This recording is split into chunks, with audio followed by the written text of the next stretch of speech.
C'est encore un week-end promis en Mercedes qui aurait pu nous faire réagir, mais c'est surtout la déroute d'une autre équipe qui nous fait hurler de désespoir. Bienvenue dans le débriefing de Formula consacré au Grand Prix de Belgique, moteur une fois.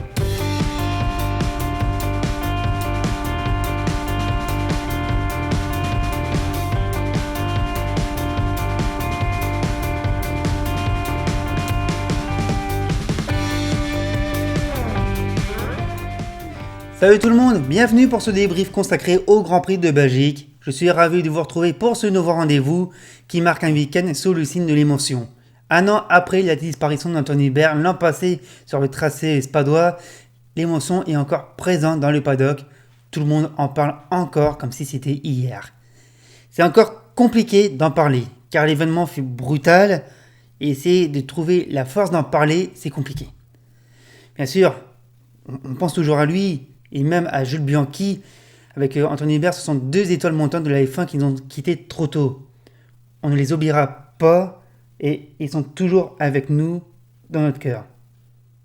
Et on va donc évoquer ce Grand Prix de Belgique avec son tracé de Francorchamps de 7 km et 4 mètres pour le toboggan des Ardennes dans cet écrin vert et qui est triste sur son public. On se croirait à d'autres courses secondaires hors F1 sans cette foule.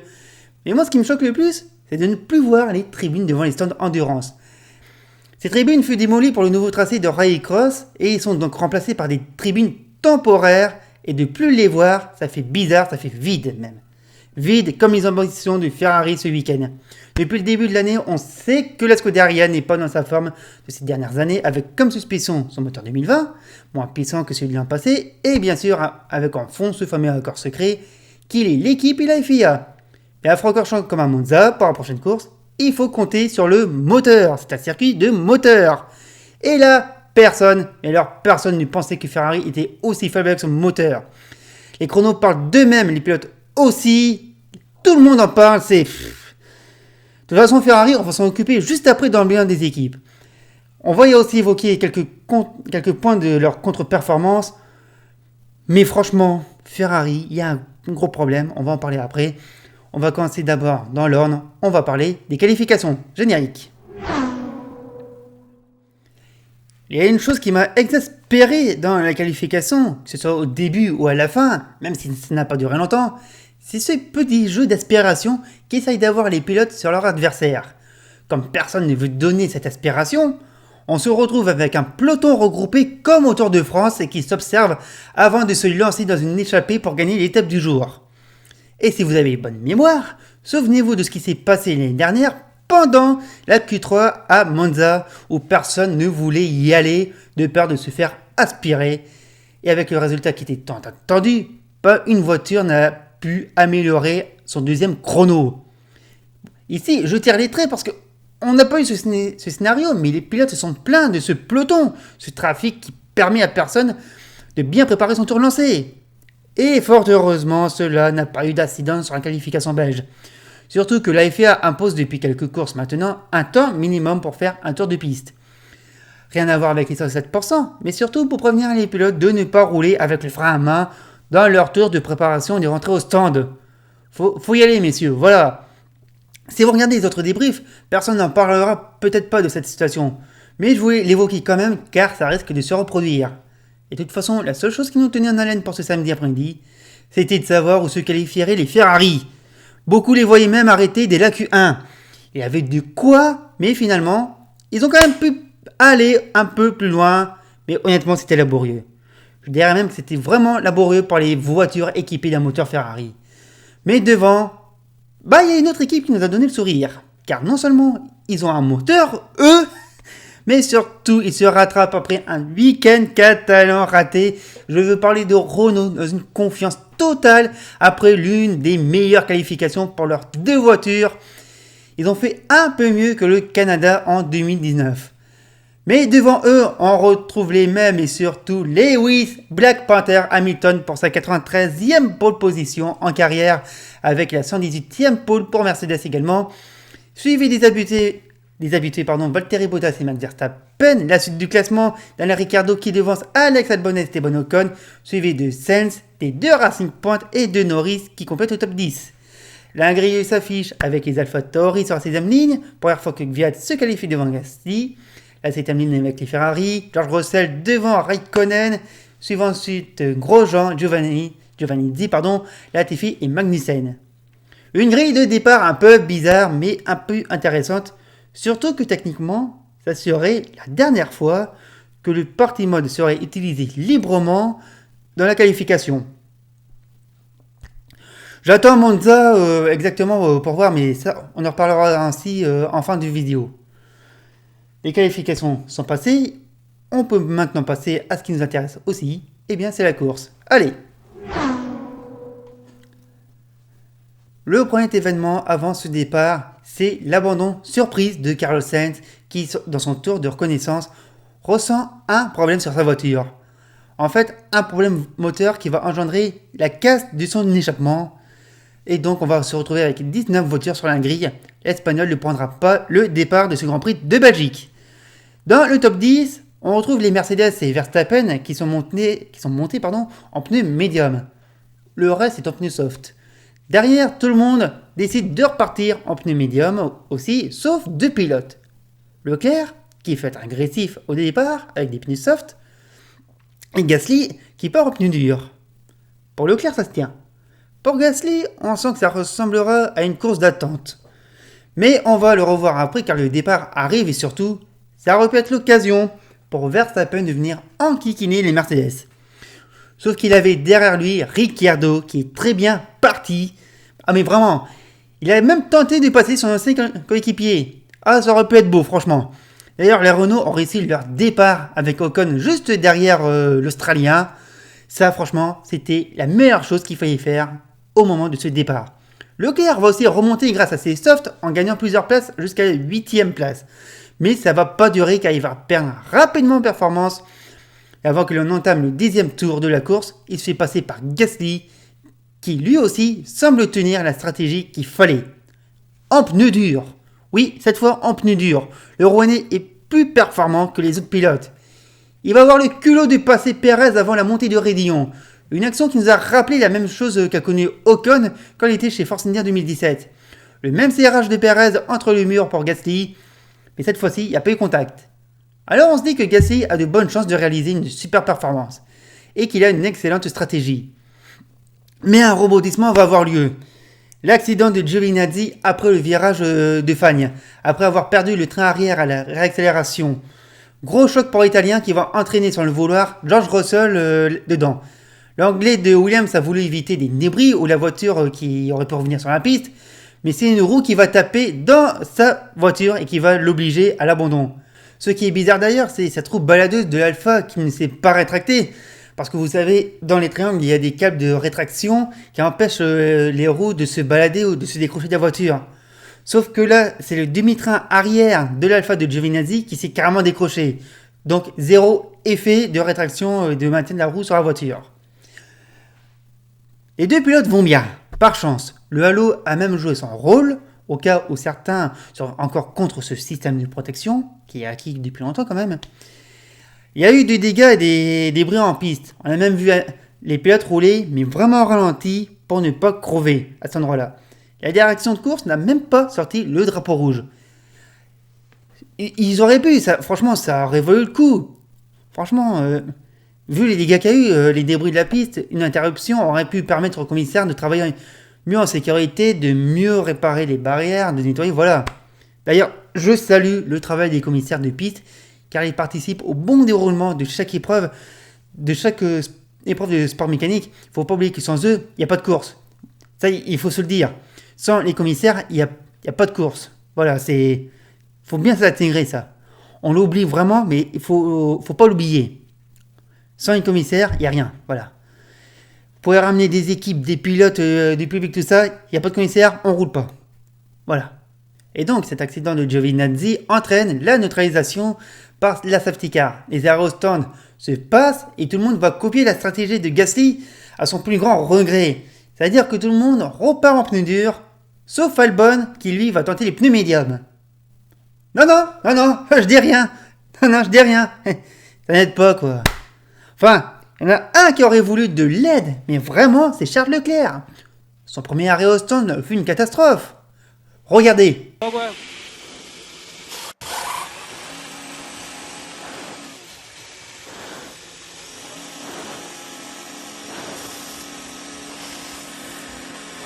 And clear.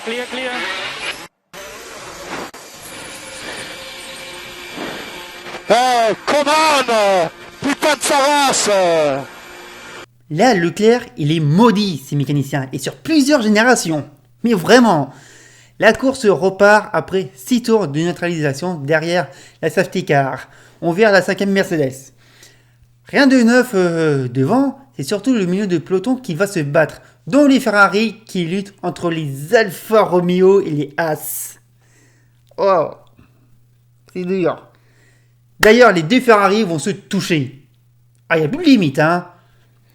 Il y a Gasly qui va perdre un peu de performance car il ne s'est pas arrêté au moment de sa safety car, il est plutôt resté sur son premier plan de stratégie. Mais je note quand même qu'un pilote qui a remplacé ici même il y a un an a mis du temps à le dépasser et qui a pu rouler à fond après. Je note. Ensuite, le reste de la course, malheureusement, va pas être vraiment intéressante.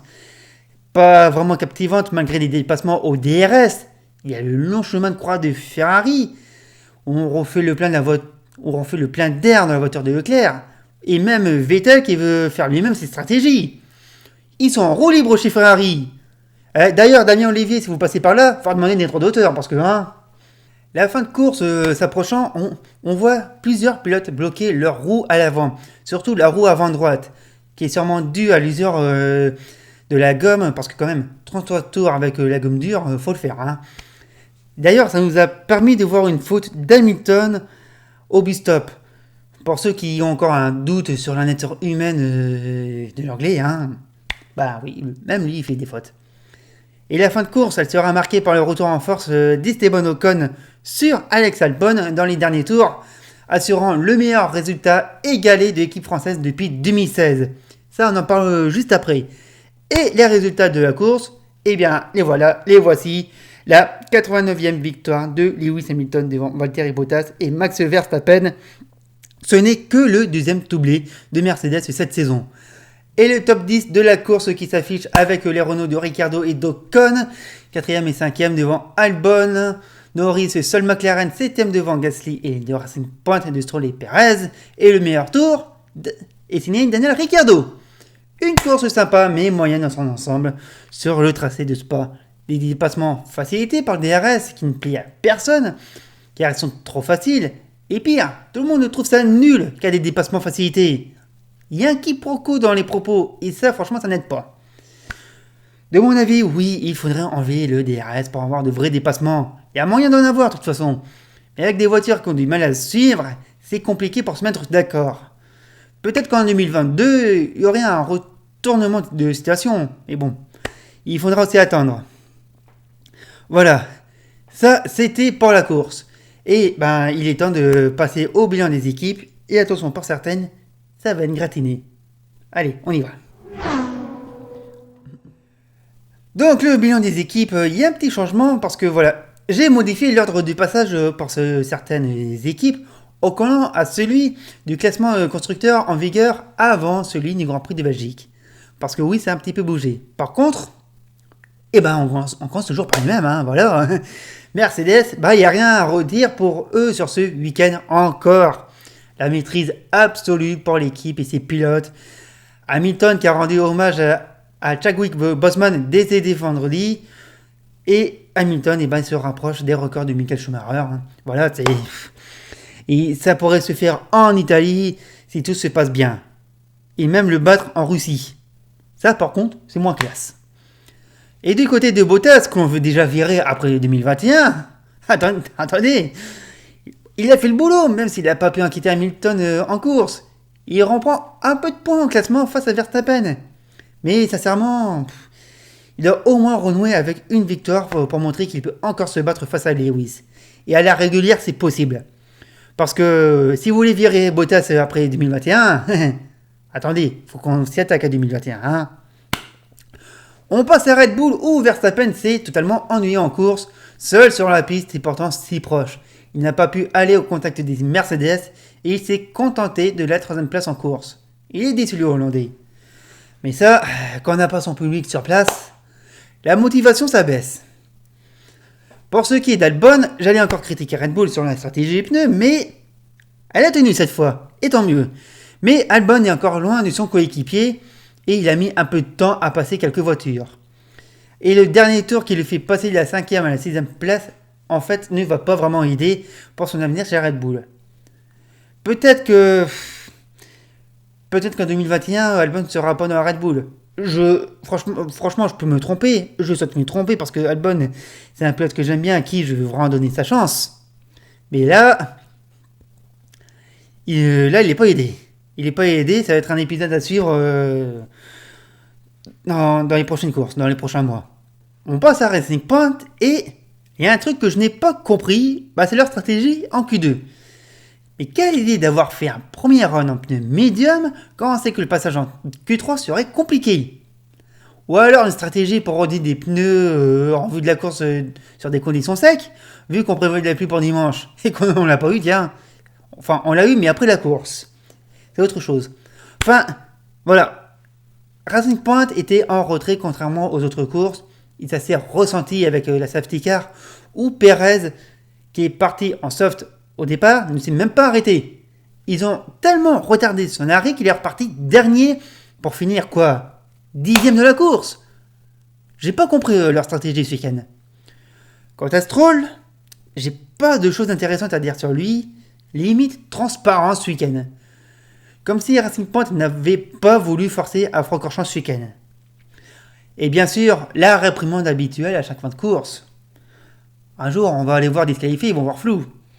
Et d'ailleurs, pendant que j'enregistre, on peut apprendre que Ferrari a décidé de durcir le ton sur l'appel de Racing Point. Et d'ailleurs, ils ont décidé vraiment de faire un appel sur la réprimande donnée à ce Grand Prix de Belgique. Voilà. Ils ont décidé vraiment de durcir le ton. Mais, vous inquiétez pas Ferrari, vous pouvez faire bien, mais après, je vais pas vous louper. Mais avant, on passe à McLaren. McLaren qui aurait pu jouer un bon coup aussi ce week-end et même se battre avec les Renault. Bon, le problème moteur que Sainz a rencontré avant le départ a tout ruiné dans leurs espoirs de scorer un maximum ce week-end. Et on a même senti un Lando Norris en retrait, bien loin de ses performances actuelles. Même s'il signait encore un bon résultat, il était loin, voilà. Et McLaren disait qu'ils avaient peur de Renault, et franchement c'est le cas. C'est pour ça que McLaren n'a pas le droit de se louper pour le prochain week-end, parce que très honnêtement, la bataille pour la 3e place est en train d'être relancée durement après cette course, et à Monza ça pourrait même être encore pire. Mais on verra ça après. Allez, Ferrari, on se donne du... Oh bon sang. On commence par où, bordel? Je laisse un peu de crédit à la première séance d'essai, car tout le monde découvre le circuit, la voiture. Et bien sûr, ça ne représente pas le week-end complet. Mais si vous voulez un gros dévernissage, c'était un gros dévernissage. Mais cela n'empêche pas de travailler pour la course. Donc quand j'ai vu les Ferrari arrêter à plus d'une seconde du meilleur temps, je n'ai rien dit. Mais ça s'est aggravé dès la 2e séance. Et j'ai compris que là, c'était vraiment plus grave que prévu. Ça s'est même aggravé par la suite des essais. Plus d'1 seconde et demie, et même voire 2 secondes avec le meilleur temps des essais. Ferrari au niveau des Williams. Du fond de grille. Mais qui l'eût cru, bon sang? Et heureusement que l'honneur est presque sauvé en qualification. Mais c'était compliqué. C'était même un exploit de voir les Ferrari en Q2. Mais d'où c'est un exploit? Merde. La course, que dire de la course? Des arrêts foirés, des luttes entre les Alfa Romeo et les Haas.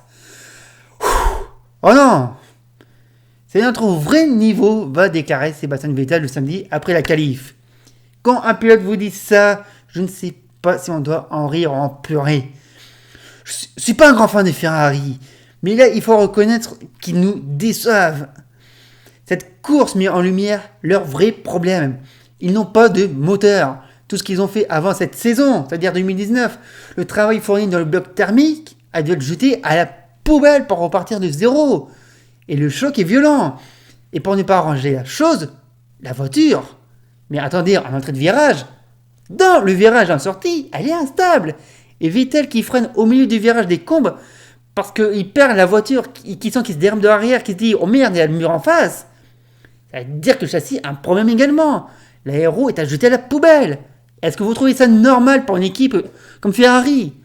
Châssis, moteurs qui sont à l'ouest, des pilotes désabusés et qui vivent un calvaire. Ah bah quand ils disent que c'est une bonne surprise d'être en Q2 ce week-end, ah bah ça je vous confirme, c'est vraiment une surprise. Et puis le directeur de l'équipe qui essaie d'expliquer que les pilotes n'arrivent pas à mettre en condition les pneus en cause d'un aéro faible pour compenser la puissance du moteur. Tu m'étonnes. Sauf que ces explications à Binotto, ça a plus le goût de l'excuse bidon pour essayer de se dédouaner. Il essaie de sauver la face Binotto, mais quelque chose me dit qu'il est sur un siège éjectable qui est prêt à partir. Ou à lui péter à la gueule, j'en sais rien. Mais il faut faire le bilan, et là c'est trop. C'est catastrophique, c'est ignoble de la part de Ferrari d'être à ce niveau de compétition. Quand je pense que Ferrari avait prévu, bien avant toute cette crise de Covid, de mettre plus de budget pour 2020, ce qui représentait environ 400 millions de dollars, le retour sur investissement, il est nul. Franchement, aujourd'hui, ça n'a rien à voir, mais imagine sur saison normale. Mais c'est une équipe qui dit qu'ils veulent être champions et le début de saison, elle est en perdition totale. Et c'est le cas à Francorchamps. Mais je vous raconte pas Monza. Alors ils ont de la chance, il n'y aura pas de tribune, il y aura personne dans les tribunes à Monza. Ah bah tu parles d'une chance. Sauf que le problème c'est qu'en Italie, on vit pour Ferrari. Donc je peux vous garantir que les tifosi feront tout pour expliquer leur mécontentement à la marque, que ce soit à Monza ou au Mugello, où on a appris d'ailleurs ce week-end que le public sera présent au Mugello, la course qui doit être le 1000e Grand Prix de Ferrari. Oh, ça va être beau dans les tribunes. Oh, franchement, oui, ça va être beau. Peut-être que là-dessus, j'exagère, mais attention, on est en Italie. Hein. C'est des sanguins en Italie. Il y a aussi cette histoire d'accord secret. Je reviens dessus comme une rengaine. Mais ça a buté Ferrari en plein cœur. Et ce qui serait bien, pour le bien de tous, je pense, c'est qu'il y ait une taupe qui dévoile tout de cette affaire. Parce qu'il y a un problème très grave chez Ferrari. Et malgré des hypothèses, des analyses, des critiques, il n'y a rien qui change. Alors on peut faire des reproches à des spécialistes, à des journalistes, à des autres membres d'équipe qui fustigent la situation du Ferrari. Mais ils ont raison.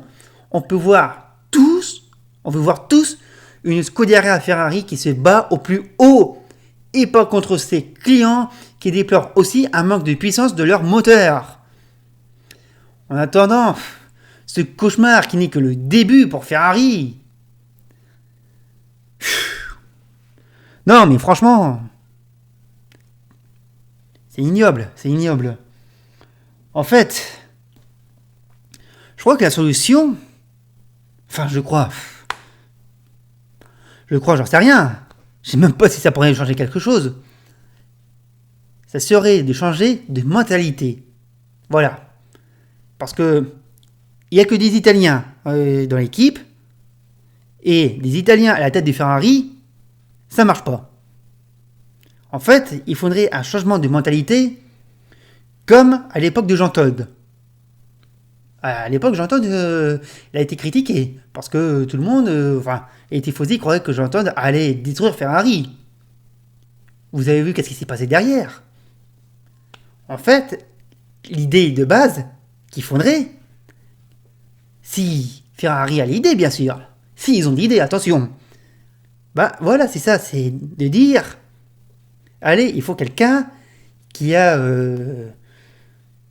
peut changer la mentalité de l'équipe. Est-ce qu'ils vont le faire? Non, ils feront pas. Bon sang. Bon, après s'être énervé sur Ferrari, on va parler de Renault qui, eux, au moins, me donnent le sourire depuis vendredi car elle est en forme. Il y a des résultats qui sont enfin concrets. Et surtout après la déroute de Barcelone où d'ailleurs on me faisait le reproche d'avoir été dur avec eux. Oui, mais bon. Sauf que quand on s'appelle Renault, on doit scorer à chaque course. Et à Barcelone, et ben ils n'ont pas rempli ce contrat. Et pour rappel, devant leur boss. Ça aussi, ça peut faire mal. Donc Renault avait obligation de se rattraper en Belgique, et c'est chose faite avec la meilleure qualification de l'équipe depuis leur retour en 2016. 4ème place pour Ricciardo et 6ème place pour Ocon. Donc, de bons espoirs en perspective pour la course. Contrat à nouveau rempli pour l'équipe française qui égale son meilleur résultat avec celui du Monza l'an passé. Pardon. Et surtout, le meilleur tour en course pour Ricciardo à la fin. Mais alors ça, c'est juste magnifique. Vous voyez, si Renault pouvait faire ça à chaque course, mais on arrêterait de les critiquer. Mais oui, Ricciardo a voulu profiter du départ pour gagner une place, parce qu'il le sentait, et même s'il n'a pas réussi, bah c'est ça qu'on veut voir. Et Ocon qui retrouve des couleurs, et qui a surtout pris le meilleur sur Albon en fin de course, c'est ça aussi qu'on veut voir. Et j'espère qu'ils feront pareil à Monza, parce que franchement là ça donne envie, ça relance tout, ça relance la machine. Et franchement j'espère, parce que sinon bah ils vont encore se faire critiquer, hein, et après on va encore nous engueuler. Allez, on passe cette fois à AlphaTauri qui est presque passé inaperçu dans la course. Enfin presque. Parce que voilà, les performances de Pierre Gasly, sa performance a tout été simplement réussie. Même si sa stratégie a été cheatée par sa safety car, il n'empêche que le pilote rouennais a réussi encore à scorer ce week-end et à marquer les esprits. Il vaut bien ce titre glorifique du pilote du jour. Ça, franchement, j'espère qu'il refera pareil à Monza. Quant à Daniel Kvyat, j'ai rien à dire sur lui et j'en suis désolé. On passe à Alfa Romeo qui fut marqué par l'accident d'Antonio Giovinazzi au virage d'Espagne, qui s'est quand même pris une sacrée boîte. Hein. Franchement, une course qui fut assez bonne aussi pour Raikkonen et qui pouvait pendant un moment viser le point de la 2e place. Enfin. Mais là où ça a dû lui faire plaisir, c'est de se battre contre son ancienne équipe. D'ailleurs, il finit devant les deux Ferrari. On n'a plus vu ça depuis 1950. Non, je déconne. Depuis les années 80. C'est plus crédible. Quoique... As, j'ai pas grand chose à dire sur As. À part qu'ils auraient pu faire l'effort de s'intercaler entre les Ferrari. Oui, je tire sur l'ambulance. Mais une course qui aurait pu être mieux pour l'équipe américaine, qui n'a pris aucun risque à Francorchamps, et ça, je trouve dommage. Ils auraient pu essayer quelque chose. Franchement, oui, je sais, hein, ils ont un moteur, c'est... Mais bon, voilà. Et enfin, Williams, je le dis depuis le début de la saison, que Williams est en progrès, même si c'est pas vraiment dans les faits, d'accord. Mais si je vous dis que Russell a gagné 4 secondes en Belgique par rapport à l'an passé, vous en dites quoi? C'est énorme, 4 secondes. C'est une bonne chose pour le moral de l'équipe, qui fut racheté récemment par un groupe d'investissement américain d'ailleurs. Même si c'est encore compliqué pour eux sur le week-end. Mais quand ils ont vu que le duel avec Ferrari était possible, ça vous fait une sacrée carotte devant vous. Williams progresse, je le martèle. Russell est à nouveau passé en Q2, tandis que Latifi est encore resté bloqué en Q1. Il y a encore beaucoup de mal en qualification. Malheureusement, la course est bonne à jeter. L'abandon de Russell et puis Latifi qui termine loin. Un dimanche à oublier pour Williams. C'est bien dommage. C'est bien dommage pour eux. Tous les efforts pour ça. Franchement, c'est... Voilà.